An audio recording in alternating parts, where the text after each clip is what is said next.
அனைத்து உறவுகளுக்கும் வணக்கம்.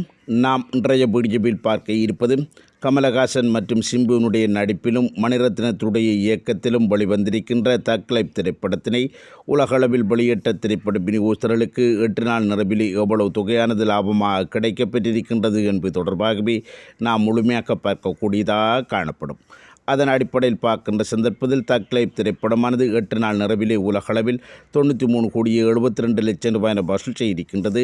ஷேராக 52 கோடி ரூபாய் கிடைக்கப்பெற்றிருக்கின்றது. ஆனால் இந்த தக் லைஃப் திரைப்படத்தினுடைய தியேட்டரிக்கல் ரைட்ஸானது 134 கோடியாக கணிக்கப்படுகின்றது. 134 கோடியாக தியேட்டரிக்கல் ரைட்ஸ் இருக்கின்ற சூழ்நிலையில் 8 நாள் நிறைவிலே வெறும் 52 கோடி ரூபாய் தான் ஷேராக கிடைக்கப்பெற்றிருப்பதன் அடிப்படையில் பார்க்கின்ற சந்தர்ப்பத்தில் இன்னும் 82 கோடி ரூபாயினை ஷேராக பெறுகின்ற சந்தர்ப்பத்தில் தான் இந்த திரைப்படமானது தோல்வியிலிருந்து விலகிக் கொள்ளக்கூடிய வாய்ப்புகள் காணப்பட்டது. இன்னும் 82 கோடி ரூபாயினை ஷேராக பெற வேண்டுமாயின் உலகளவில் 147 கோடியே 50 லட்சம் ரூபாயினை வசூல் செய்ய வேண்டிய ஒரு கட்டாயத்தில் காணப்பட்டது.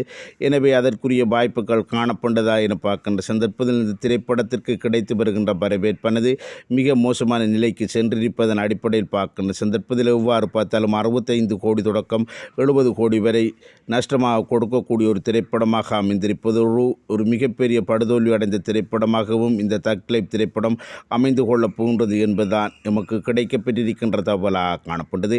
இது தொடர்பான தங்களுடைய கருத்துக்களை கமெண்ட் செக்ஷனில் தெரிவித்துக் கொள்ளுங்கள். மற்றும் வீடியோக்கு லைக் பண்ணுங்க, கமெண்ட் பண்ணுங்கள். நன்றி, வணக்கம்.